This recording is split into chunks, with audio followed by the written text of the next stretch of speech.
నువ్వంటూ పుట్టినట్టు నా కొరకు ఆ చూకి అందలేదు ఇంతవరకు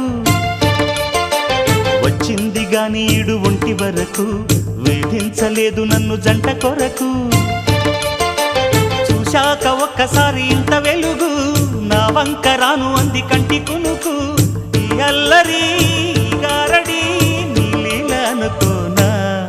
నీ పేరు ప్రేమ అవునా ఇవాళే నిన్ను పోల్చుకుందా